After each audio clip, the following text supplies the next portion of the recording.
ऍसिडची taste वगैरे कशी असते? आपलं हे आपण जे खातो ना आपण लिंबू वगैरे ते सायट्रिक ऍसिड ते त्याची तुरट असते ना.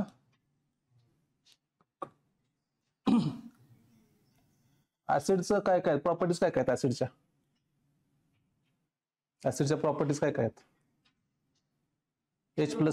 एच प्लस देतं सगळ्यात महत्वाची प्रॉपर्टी. त्याचा पीएच कमी असतं, 7 पेक्षा कमी असतं. आणि त्याचे काय काय सोर्सेस काय काय आहेत?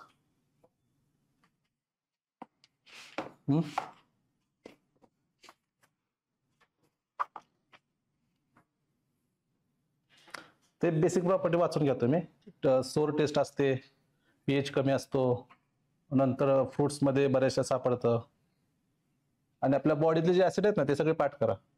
बॉडीतले ऍसिड विचारतात, स्टमक मधले, नंतर ह्याच्यातले कुठले अजून, पॅनक्रियाज मधले, नंतर सलायवा मधले, हे विचारलेत आपल्याला बायोलॉजीमध्ये.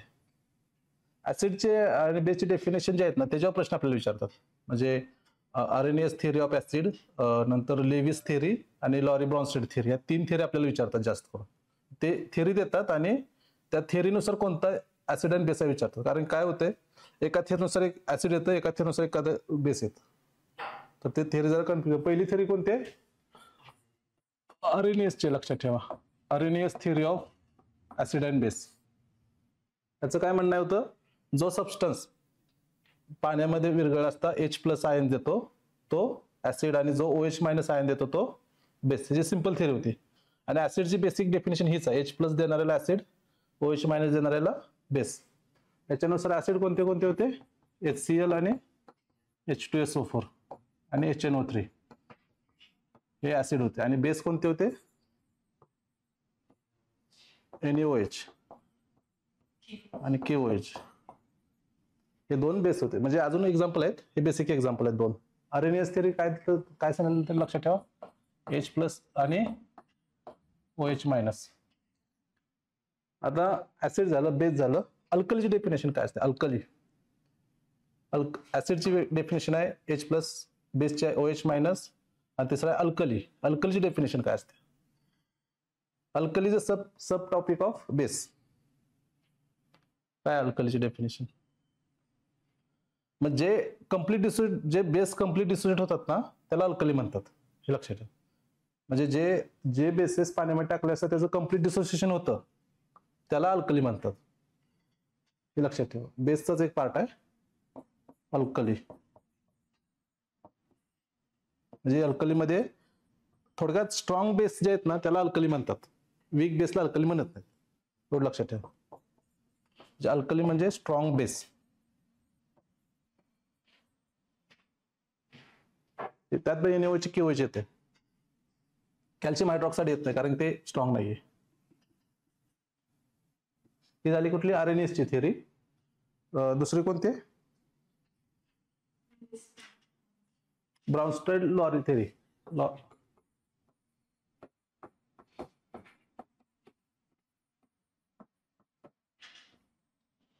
यानं काय सांगितलेलं? याने डोनर सांगितलेलं. H+ डोनेट करणारा आणि त्या इलेक्ट्रॉनचं याचं नाही, लेविसचे आहे ते. त्याची काय होते, जो सबस्टन्स H+ डोनेट करतो म्हणजे प्रोटॉन डोनेट करतो तो झाला ऍसिड, आणि जो सबस्टन्स OH- डोनेट करतो तो झाला बेस. त्याची जे पहिलं आरएनएस होतं ना ते वॉटर मधलं सोल्युशन आहे. आणि ह्याचं काय म्हणलं, ह्याची रिॲक्शन केमिकल रिॲक्शन मधनं शोधावं लागतं. म्हणजे जे 2 सबस्टन्स असतात ना, कोण H+ देतो आणि कोण H+ घेतो, त्याच्यावरून इथे डिसाइड होतं की ऍसिड कुठला आहे, बेस कोणता आहे. हा, रिप्लेसमेंट टाईपची रिॲक्शन होते. म्हणजे H+ डोनेट करणारा जो सबस्टन्स असतो ना तो ऍसिड असणार, आणि H+ ऍक्सेप्ट करणारा जो असतो ना, OH- डोनेट करणारा असतो तो बेस असतो, लक्षात ठेवा. ह्याचे आणि त्याचे एक्झाम्पल सेमच आहेत. HCl H2SO4 KOH आणि OH हेच एक्झाम्पल आहे त्याचे.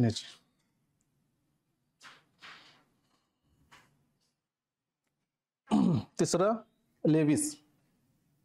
लेविस आपल्याला 10वी पर्यंत 11वी 12वीच्या पुस्तकात आहे लेविसचा.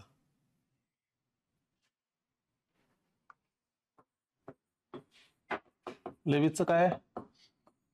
ऍसिड अँड बेसचं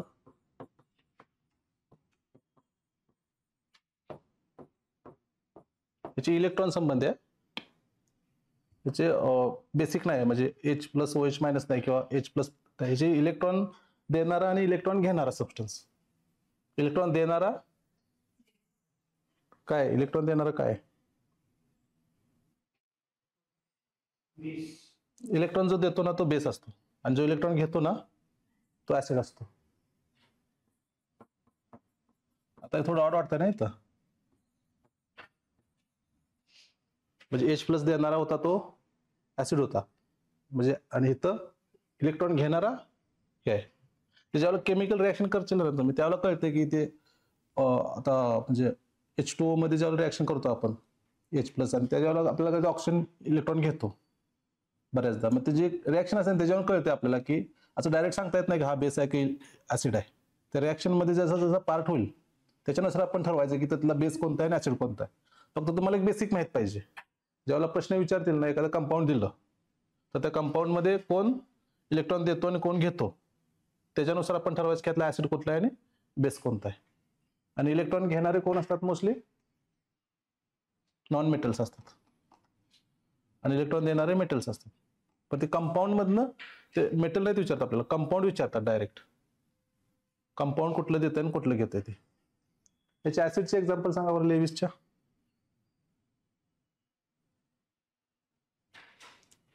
याचे BF3 बोरॉन ट्रायफ्लोराइड, NH3, अजून कोणते कोणते आहेत,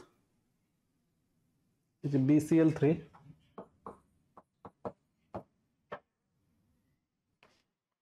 अजून अल्युमिनियम क्लोराइड आहे का याच्यात,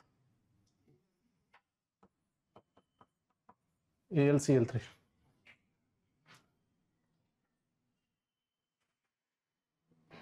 आणि याचे बेस आहेत ते अमाइन कंपाऊंड, अमाइन कंपाऊंड याचे बेस आहेत.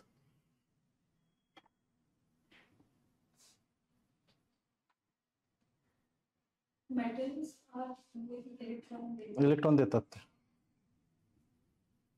ते प्रोडक्ट टेबल मध्ये सांगेन, प्रोडक्ट टेबलचा प्रश्न आल्यावर नाही ते सांगता येणार नाही एक्झॅक्ट, कंपाऊंड वरून डिसाइड होतं, इथं कंपाऊंड दिले सगळे. अजून हे जे अजून एक प्रश्न विचारतात ऍसिड बेस मध्ये, कुठल्या फ्रुट्स मध्ये कुठला ऍसिड असते ते एक जोड्याला विचारतात आणि इंडिकेटर विचारतात, म्हणजे ऍसिड बेस कसं फाइंड करायचं ते एक विचारतात. ते कुठल्या पुस्तकात आहे बरं ते, मला वाटतं त्याच पुस्तकात असेल.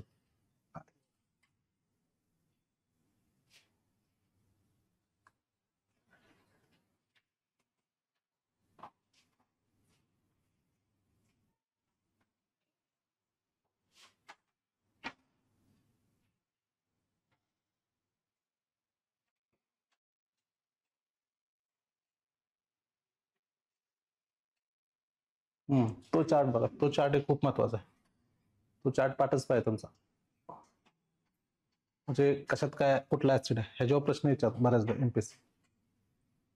म्हणजे व्हिनेगार मध्ये कोणता ऍसिड आहे, ऍसिटिक ऍसिड. ऑरेंज मध्ये कोणता आहे, ऍस्कॉर्बिक.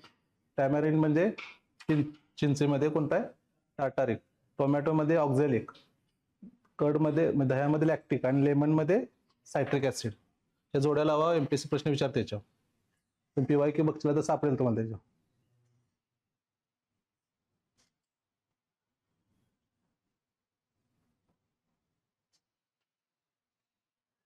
हा हे बघा, हे प्रश्न ह्याच्यावर एक प्रश्न येतो, ह्या बॉक्सवर एक प्रश्न येतो. लिटमस पेपर, मिथिल ऑरेंज, फिनोल्फथॅलिन आणि मिथिल रेड ह्याचे कलर देतात, हे देतात आणि ते विचारतात की ते त्याच्या ऍसिड मध्ये कलर कोणता असेल.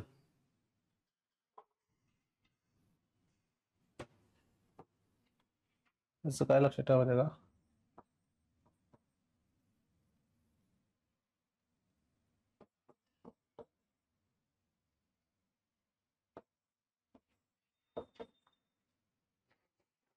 असं लक्षात ठेवा, OPY PCP RRY त्याचं लक्षात राहील तसं, कारण जास्त असं कन्फ्युजन खूप होईल त्याचं. म्हणजे मिथिल ऑरेंज कंपाऊंड आहे, त्याचं त्या कलर इंडिकेटरचा कलर कसा आहे, ऑरेंज आहे. मग ऍसिड मध्ये कोणता होतोय, तो पिंक होतोय आणि अल्कली किंवा बेस मध्ये येलो होतो. फिनॉल्फथॅलिन कलरलेस आहे, कलरलेसच राहतं आणि पिंक बनतंय बेसमध्ये, मिथिल रेड कलरचं आहे, ते ऍसिडमध्ये रेड होतं आणि अल्कलीमध्ये येलो होतं, त्याच्यावर आपण डिटेक्ट करू शकतो. आपले जे हे असते ना, हळद असते ना, आपण जे आपल्या कपड्यावर डाग पडतात ना जेवणाचे, ज्यावेळेला आपण जे धुतो ना, तो कुठल्या कलरचा बनतो? येलो कलरचा बनतो बऱ्याचदा, रेड पण बनतो, येलो पण बनतो. आपण काय करतो ज्यावेळेला ते हे करतो ना आपण त्याला, त्याची रिॲक्शन काय होते ऍसिडची? सोडियम धुण्याचा जो सोडा असतो Na2CO3, त्याच्यापासून रिॲक्शन होऊन ते न्यूट्रलाइज होतं, ते डाग ते मग हे होतं त्याच्या.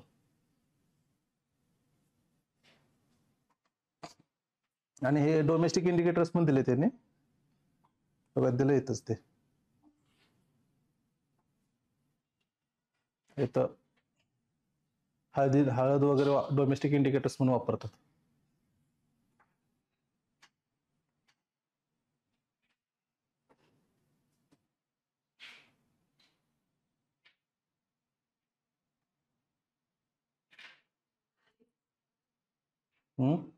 नाही सुद्धा ह्या टॉपिक मध्ये एवढंच आहे ऍसिड बेस मध्ये, आणि पुढं पण नाही, म्हणजे एवढं याच्या पुढे पण जात नाही ते. ऍसिड बेस इथंच थांबतो सगळा टॉपिक, म्हणजे ते 3 थिअरी, इंडिकेटर आणि कुठला ऍसिड सापडतं, एवढेच इम्पॉर्टंट एरिया आहेत. एवढेच पाठ करा, याच्यावरच तुम्हाला हे करता येईल. हा, नवीच्या पुस्तकात ह्याच्याच पुढचा पाठ दिलाय फक्त. हा, हे 8वीच आहे.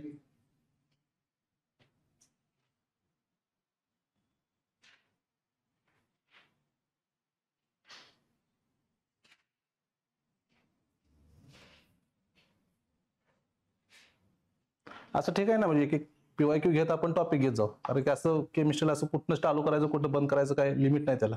आपल्याला रिलेटेड टॉपिकच आपण करत जाऊ, जेणेकरून काय होईल की ते एक्झाम ओरिएंटेड जाईल आपलं, म्हणजे जास्त एक्स्ट्रा काय टॉपिक होणार नाहीत. आता हा बघा, विच ऑफ द फॉलोइंग दिसते का मागच्याला? Which of the following pairs of metals can be extracted from their ores by using cyanide complex solution? कुठला आहे सांगायचं? हा खूप टफ, म्हणजे हा ते मेटलर्जी बघायचं टॉपिक बघितलं का आपण, त्याच्यात फक्त मेटल्स असतात ना, जे त्याच्या नॉर्मल ह्याच्या स्टेजमध्ये नसतात ना, रिॲक्टिव्ह असतात सगळे मेटल्स, मग ते असे फ्रीमध्ये नसतात, ते कुठल्या तर कंपाऊंड सोबत त्यांची रिॲक्शन होऊन ते कंपाऊंड बनलेलं असतं, आणि ज्यावेळेला ते आपण सापडतं ना, ते असं कंपाऊंड असतं, त्याच्यापासून आपल्याला शुद्ध असं प्युअर मेटल काढायचं असतं. मग त्याच्या मेटल काढण्याच्या पद्धती आहेत वेगवेगळ्या. तर ते विचारलंय की सायनाइड कॉम्प्लेक्स सोल्युशन वापरलं आपण तर खालीपैकी कोणते मेटल आपण शुद्ध फॉर्म मध्ये घेऊ शकतो, असं त्याचं हे आहे.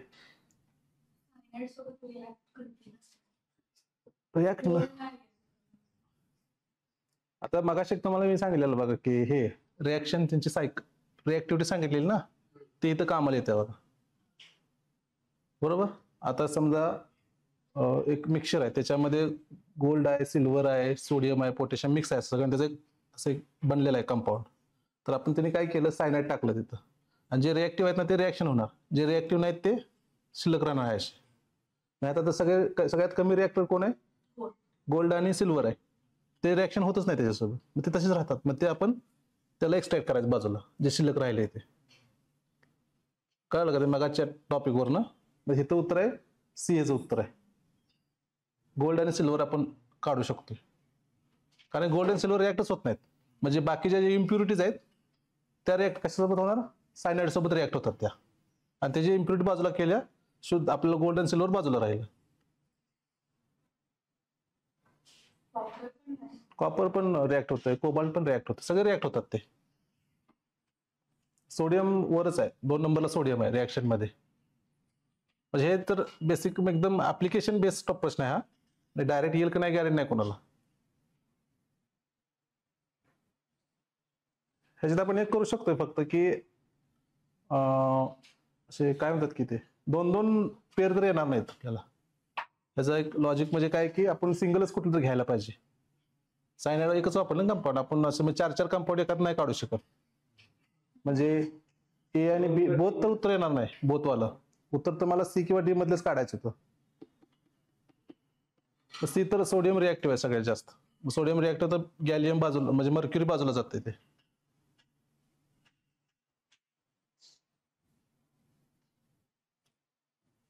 ह्याचा कळालं का प्रश्न हे व्यवस्थित? आता हा बघा, identify the type of chemical reaction. Potassium क्लोरेटचं पोटॅशियम क्लोरेट आहे, त्याला हीट दिले आपण, पोटॅशियम क्लोराईड झाला आणि ऑक्सिजन रिलीज झाला. तर ती काय रिॲक्शन विचार ऑप्शन प्रश्नात काय? Exothermic, displacement, decomposition, photochemical. आता यातलं पहिलं मला सांगा, इलिमिनेशन करा एक एक. नाही आधी ते उत्तर सांगा मला. ह्यात हे 4 ऑप्शन आहेत, एक एक इलिमिनेट करा. ह्या अजिबातच नाहीये ह्याच्यात, हा तर नाहीच ना. फोटोकेमिकल रिॲक्शन आपली ग्लुकोज तयार होतो त्यात फोटोकेमिकल मध्ये, म्हणजे CO2 प्लस H2 मिळून एक ग्लुकोज मोलिक्युल तयार होतो, तो फोटोकेमिकल वाला. ती गेली. नंतर डिस्प्लेसमेंट पण नाही झालं, कारण की रिॲक्टंट एकच होता. डिस्प्लेसमेंटसाठी 2 रिॲक्टंट लागतील ना, एकाला एक डिस्प्लेस करायला. तो डिस्प्लेसमेंट रेट मगाशी आपण दाखवल्यासारखा, म्हणजे डिस्प्लेसमेंटसाठी 2 रिॲक्टंट लागतात. आणि एक्झोथर्मिक आणि डिकॉम्पोजिशन. एक्झोथर्मिक रिॲक्शन का नाही?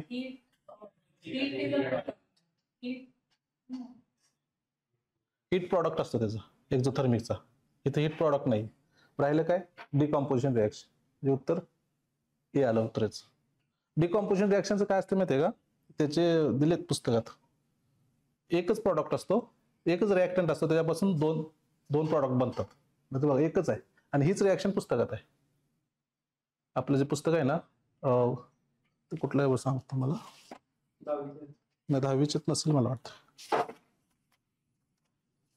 आपलं मगाशी केमिकल रिॲक्शनचा प्रश्न आला ना, डायरेक्टली प्रोपोर्शनल, त्याच टॉपिक मधून हा प्रश्न आहे.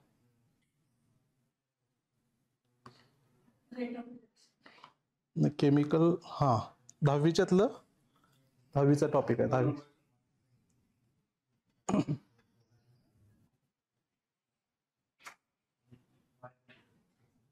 हे ना 10वीचं नाही, हेच होतं.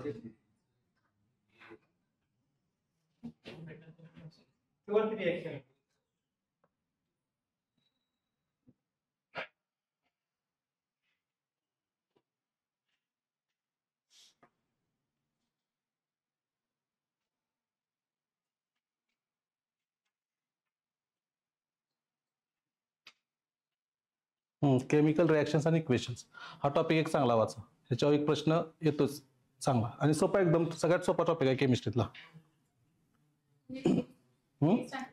10th आहे. एकाच इयरमध्ये 2 प्रश्न सापडले. 24च्याच प्रश्न टॉपिक मध्ये 2 प्रश्न एकाच टॉपिक मधून सापडले. आता बघा, केमिकल रिॲक्शन्स. आता हा एक येऊ शकतोय आणि आलाय कुठतरी हा प्रश्न. म्हणजे हे एक्झाम्पल देतात आणि विचारतात ते फिजिकल चेंज आहे की केमिकल चेंज आहे त्याच्यात. म्हणजे किंवा असं विचारतात की वर सांगतात which of the following have chemical changes, compound and physical changes. म्हणजे आणि केमिकल चेंजेस फिजिकल चेंजेस मध्ये डिफरन्शिएट कसं करायचं? केमिकल चेंजेस मध्ये असतात ना, जे प्रॉडक्ट तयार होतो ना, त्याचे कम्प्लिटली डिफरंट प्रॉपर्टीज असतात रिॲक्टंटपेक्षा, आणि फिजिकल मध्ये प्रॉपर्टी राहतात तशाच. आता आपलं म्हणजे फळ पिकणं इज अ फिजिकल प्रॉपर्टी, त्याची प्रॉपर्टी तशी राहते ना फळची, फक्त इंटेन्सिटी वाढते. बर्फाचं पाणी होणं ते फिजिकल प्रॉपर्टी, केमिकल प्रॉपर्टी नाही, त्याचे हे बदलत नाही ना गुणधर्म काहीच. तर तसं लक्षात ठेवा की फिजिकलमध्ये त्याचे गुणधर्म तसेच राहतात आणि केमिकलमध्ये कम्प्लिटली नवीन सबस्टन्स तयार होतो. याच्यावर जर तुम्ही लॉजिक लावलं ना या चार्टला, तरी तुम्हाला कळेल की केमिकल चेंजेस कोणते आहेत आणि फिजिकल चेंजेस कोणते आहेत. बघा, आयस इंटू वॉटर दिले फिजिकल, कुकिंग ऑफ फूड वेगळंच बनतं ना सबस्टन्स. आता आपलं काय ते एग्ज असतात, आपलं रॉ आणि फ्राय केलेलं पूर्णपणे वेगळं लागते टेस्टीचे, तर ते एक असते. आणि आता ripening of fruit, milk turn into curd, दुधाचं दही होणं केमिकल जाते. इव्हॅपोरेशन ऑफ वॉटर फिजिकल मध्ये जाते. Digestion of food in the stomach, size reduction of naphtha balls exposed to years, ते फिजिकल मध्ये जाते. ते फिजिकल मध्ये जाते. ते काही रिॲक्शन होतच नाही तर काय, किंवा नवीन प्रॉडक्ट बी तयार होत नाही. स्टेनिंग ऑफ शहाबाद और Cuddapah tile by lemon juice chemical मध्ये जाते. ते breaking of glass object on falling from height physical मध्ये जाणार तो. म्हणजे जिथं रिॲक्शन होत नाही ते फिजिकल मध्ये आणि प्रॉडक्ट तयार होत नाही. हा एक येऊ शकतोय प्रश्न.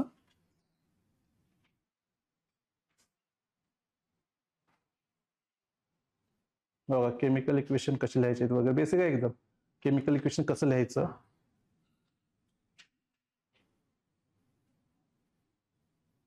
बॅलन्सिंग केमिकल इक्वेशन कसं आहे ते म्हणजे आपल्याला विचारणार नाही, बरं माहित असलं तर उत्तरापर्यंत म्हणजे इझी जातं जरा बऱ्यापैकी समजायला.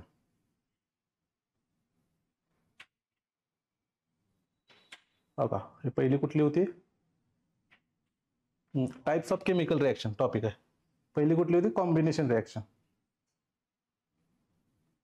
दोन कंबाईन एक सबस्टन्स तयार होतो त्याला कॉम्बिनेशन म्हणायचं. म्हणजे अमोनिया आणि हायड्रोजन क्लोराईड एकत्र आले, अमोनियम क्लोराईड तयार झाला, ही झाली कॉम्बिनेशन रिएक्शन. असे जर आली तर कॉम्बिनेशन. डिकॉम्पोजिशन रिएक्शन बघा, डिकॉम्पोजिशन रिएक्शन शुगरचं डिकॉम्पोजिशन होऊन म्हणजे आपली क्रेब सायकल आहे. क्रेब सायकल काय, डिकॉम्पोजिशन रिएक्शनचे. जे आपण ग्लुकोज वापरले ना तिथं तो CO2 H2 आणि ATP मध्ये कन्वर्ट झालतात, ते डिकॉम्पोजिशन झालं. तिथे बघा ओळखायचे तर ते कीवर्ड दिले त्यांनी बघा असे. The reaction in which there is only one reactant giving rise to two or more product is called a decomposition reaction. हे बघा एकच प्रॉडक्ट आहे, एक रिएक्टंट आहे, त्याचे प्रॉडक्ट 2 किंवा 3 बनतात.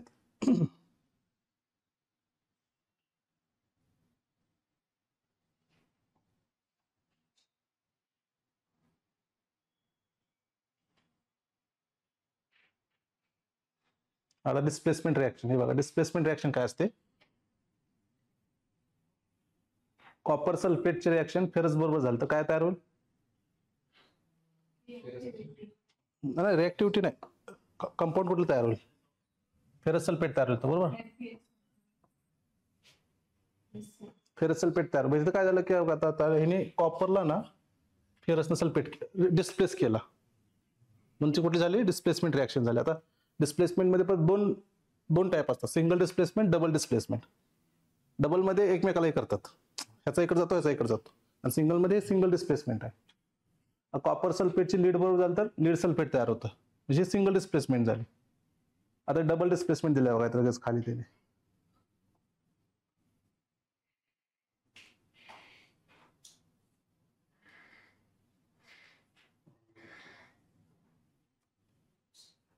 Recall active 3 potassium.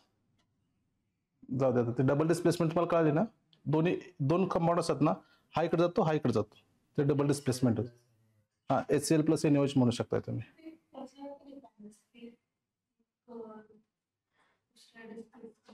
ते प्रॉडक्टिव्हिटी मग असे दाखवले ते रिएक्टंट त्याच्यावरचे. आता एंडोथर्मिक आणि एक्झोथर्मिक प्रोसेस ते दिले सर तिने. एक्झोथर्मिक काय असते, एंडोथर्मिक काय असते.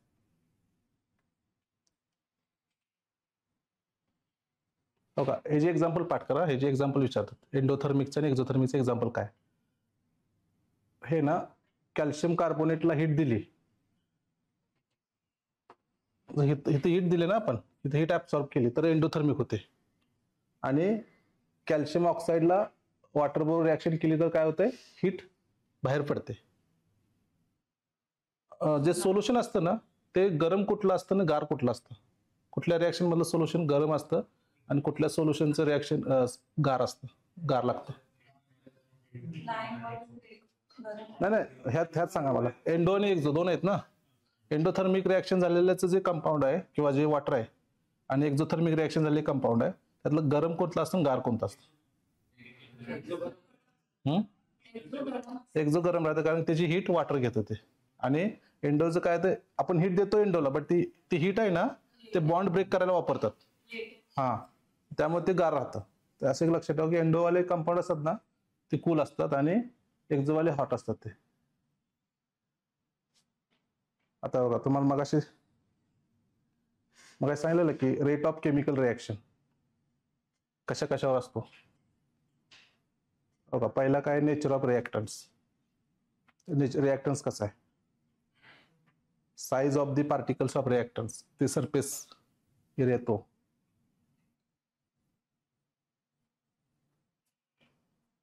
ते रिॲक्टंटचा टॉपिक आहे तो मग काय सांगितलं ते क्रोनॉलॉजी, त्यानुसार ते म्हणतात की त्यानुसार आपल्याला रिॲक्टंट कळतात त्याचे नेचर. नंतर तिसरं कोणतं आहे, कॉन्सन्ट्रेशन ऑफ रिॲक्टन्स, म्हणजे कॉन्सन्ट्रेटेड असेल तर जास्त, डायल्यूट असेल तर स्लो होती रिॲक्शन. तिसरं बघा, टेम्परेचर ऑफ द रिॲक्शन. हा प्रश्न विचारला ना आपल्याला मगाशी. While studying you have carried out, म्हणजे बघा तिकडे इथे येतं सर बघा, the learn that rate of reaction increases on increasing the temperature. नंतर कॅटॅलिस्ट वापरतो ना, त्याच्यानुसार पण रिॲक्शन फास्ट होते.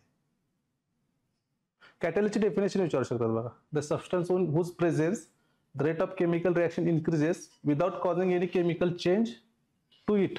त्या कॅटॅलिस्टवर काय होत नाहीये किंवा कॅटॅलिस्ट त्या रिॲक्शनमध्ये पार्टिसिपेट नाही करत, बट त्याच्या प्रेझेन्सनं फक्त त्या रिॲक्शनचा रेट वाढतो, त्याला कॅटॅलिस्ट म्हणतात, हे लक्षात ठेवा.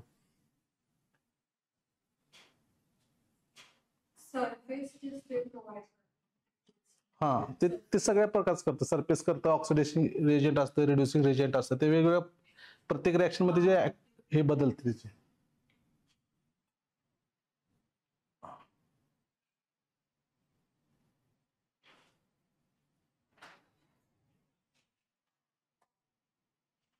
जो आपण पहिले मग आपल्या पेपरकडे जाऊ.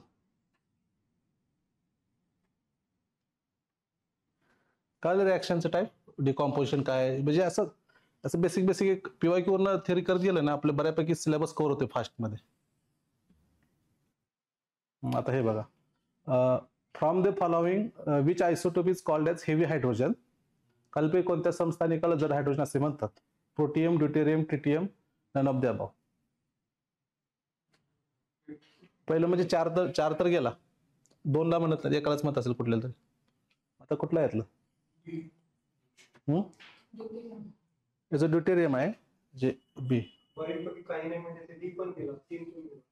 हा, नन ऑफ द अबव नाही, ज्याला काय माहित नन ऑफ द मारू शकतो एखादा. ड्यूटेरियम आयसोटोप्स काय असतं, आयसोटोप्स काय आता आयसोटोप्स टॉपिक आहे ना, हा आपल्याला महत्वाचा, कारण आयसोटोपवर परत प्रश्न येतोय.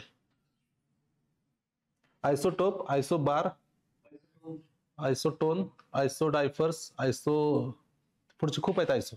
आपल्याला दोनच महत्वाचे, आयसोटोन आणि आयसोटोप आणि आयसोबार, आपल्याला दोनच महत्वाचे. ड्यूटेरियम म्हणजे काय असतंय? ड्यूटेरियमलाच हेवी वॉटर म्हणतात. आपलं जे न्यूक्लिअर रिॲक्शन मध्ये वापरतो, न्यूक्लिअर रिॲक्टर मध्ये हेवी वॉटर असतं, आणि इंडिया प्रोडक्शन मध्ये 1 नंबरला आहे ह्याच्या, हे लक्षात ठेवा. आणि पहिलं आपलं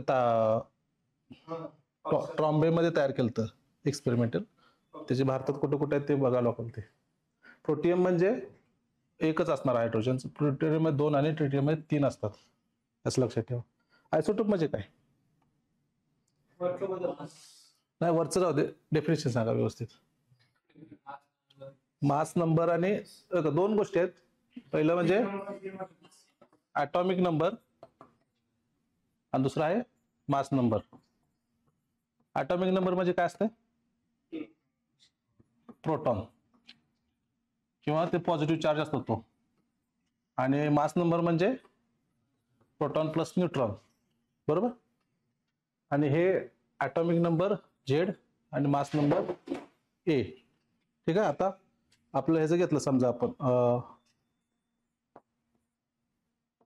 असं असं लिहितात ते. वरचं हे असतं, लक्षात A to Z असते, असं लक्षात ठेवा, A to Z. A पासून चालू होतं, Z पर्यंत जातं, म्हणजे कन्फ्युज होते वर आहे का खाली आहे, ते होणार नाही तुमचं. A to Z लक्षात ठेवा. Z म्हणजे काय? ॲटॉमिक नंबर, आणि A म्हणजे ॲटॉमिक मास. आता आयसोटोप मध्ये काय होतंय? ॲटॉमिक नंबर सेम असतो, मात्र ॲटॉमिक मास डिफरंट असतं. म्हणजे तिथं काय असतं की न्यूट्रॉन संख्या डिफरंट असतात, न्यूट्रॉन डिफरंट असतात, इथं न्यूट्रॉन जास्त असतात, म्हणून ते ॲटॉमिक मास वाढत जातं. हे झालं आयसोटोपचं. अजून कुठले आयसोटोप आहेत हायड्रोजन सोडून? हा, नाही, ऑक्सिजन नाही रे, कार्बनचं आहे, युरेनियमचं. अजून क्लोरीनचं आहे का? क्लोरीनचं काय आयसोबार आहे का आयसोटोप आहे?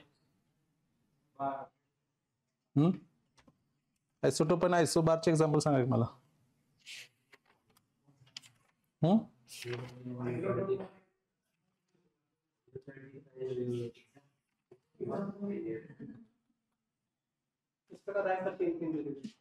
नाही पुस्तकात मला आता सांग, तुम्ही सांगा. हा युरेनियमचा आहे. 235, 233, 238 असे 3 आहेत ना. आणि आयसोबार काय असते आता सांगा तुम्ही. बघा एक्झाम्पल आयसोटोपचे. आयसोबार काय असते, ह्याच्या अपोजिट एक्झॅक्ट. म्हणजे ॲटॉमिक नंबर डिफरंट असतो आणि ॲटॉमिक मास सेम असतो. ह्याचे एक्झाम्पल, आता ह्याचे एक्झाम्पल महत्वाचे आहेत कारण ह्याचे जास्त आहे. हा कोबाल्ट आणि निकेल. कालचा प्रश्न होता ना काल. कोबाल्ट आणि निकेलचे किती ॲटॉमिक मास? मास किती आहे? 60 आहे. 60. कोबाल्ट आणि निकेलचा ॲटॉमिक मास 60 आहे. पोटॅशियम आणि कॅल्शियम, पोटॅशियम, आर्गॉन हे 3 आहेत. त्याचं किती आहे? ते 3 आयसोबार आहेत. त्या तिन्हीचं ॲटॉमिक मास 40 आहे. हे लक्षात ठेवा. हे बघा केमिस्ट्रीमध्ये ना सगळ्यात बेसिक पहिले 30 एलिमेंट आहेत का, त्याचा ॲटॉमिक नंबर आणि ॲटॉमिक मास पाठच पाहिजे. तिथं जर एक्सक्यूज राहिला तर मग ते प्रॉब्लेम पण सुटत नाहीत आणि हे पण नाही कळत की आयसोबार काय, टोप काय, पिरियडिक टेबल मधले प्रॉब्लेम येतात. म्हणजे क्लिअरिटी येत नाही जर तुमचे पहिले 30 एलिमेंट पाठ नसतील तर. पहिले 30 एलिमेंट जर पाठ असतील ना, तुमचे ते प्रॉब्लेम्स आहेत ना मोलॅरिटी वगैरे ते ऑटोमॅटिक सुटतात. फक्त पहिले 30 पाठ पाहिजेत. 30 मध्ये एक्सक्यूज नाही ठेवायचं. डिटेल 2 पाठच पाहिजे. तिथं कन्फ्युज नको की याचा ते मोलॅरिटी काढायला आपल्याला आधी मास पाहिजे, माहित पाहिजे त्याचं ॲटॉमिक मास किती आहे. ॲटॉमिक मास ते तर कंपाऊंड देतात. म्हणजे आपल्याला तर एलिमेंटचं पाठ करायचं असते. ते कंपाऊंड करून मग ते पुढे जावं लागतं एक स्टेज.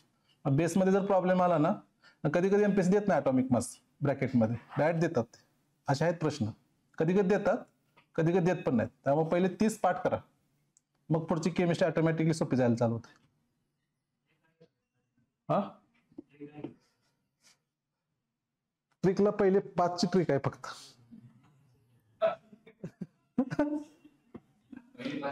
पहिले 5 नाही सांग मग. पहिले 5 हा हायड्रोजन पहिला, hydrogen, helium, lithium, beryllium, boron. लिहून घ्या सगळे, लिहून घ्या सगळे. सांगतो पटापट सांग. कार्बन, नंतर नायट्रोजन, ऑक्सिजन, फ्लोरीन, नंतर निऑन. 11 नंबरला 12 शिस्तीत द्या, शिस्तीत काही करू नका. मॅग्नेशियम 12, 13 अल्युमिनियम, 14 सिलिकॉन, 15 फॉस्फरस, बघून सांगू नका. 16 सल्फर, 17 18 आर्गॉन, 19 20 कुठला आहे? 21 सांगा आता. 21 कुठला आहे? स्कॅन्डियम. हे पाठ करायचं इथनं पुढं. स्कॅन्डियम 21 नंबरचा आहे, लक्षात ठेवा. आणि त्याचं ॲटॉमिक नंबर आहे 21. आणि हे किती आहे त्याचं? 45 आहे त्याचं ॲटॉमिक मास. म्हणजे डबल होतं तसं नाही, 45 आहे. 22 नंबरला टायटॅनियम. टायटॅनियमचं काय बजाव ते परत बघा तुम्ही. 23ला व्हॅनेडियम. व्हॅनेडियमवर प्रश्न आलेला आहे. एक प्रॉब्लेम आहे आपल्याला केमिस्ट्रीमध्ये, तो व्हॅनेडियमवर आलेला आहे. व्हॅनेडियमचं कंपाऊंड विचारले तुम्ही, ते एक लक्षात. 24ला आता नाही, 24ला मॅग्नेज नाही. बघून तर व्यवस्थित सांगा. 24ला क्रोमियम आहे. 25 ते 30 सांगा आता. 25 ते 30 सोपे आहेत. 25 ते 30 आपल्याला एकदम कामाचे आहेत. मॅंगेनीज 25, 26 आयर्न, 27 कोबाल्ट, 28 निकेल, 29 आणि 30 झिंक. हे 25 ते 30 आहेत ना, ते एक पाठ पाहिजेत. 21 ते 24 जाऊ देत, 21 ते 25 राहिले तर राहू दे. पण 26 ते 30, 25 ते 30 आहेत ना, ते बरेचदा फॉर्म्युल्यात आपल्याला विचारलेत, त्यांचे ॲटॉमिक नंबर आणि ॲटॉमिक मास. हे पाठ करा बरं का 30, त्याशिवाय पुढे अवघड जायचं.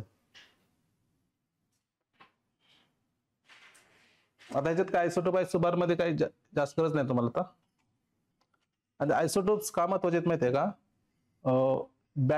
0 to 92 पर्यंत जे इलेमेंट आहेत ना ते नॅचरल आहेत.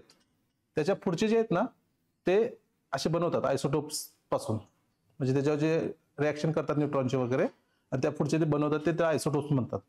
म्हणजे ते आपले स्ट्रॉन्शियम, कोबाल 60, नंतर आयोडीन 131 ते नाहीत का, ते सगळे आयसोटोप्स आहेत त्यांचे, ते वापरतात तिकडे.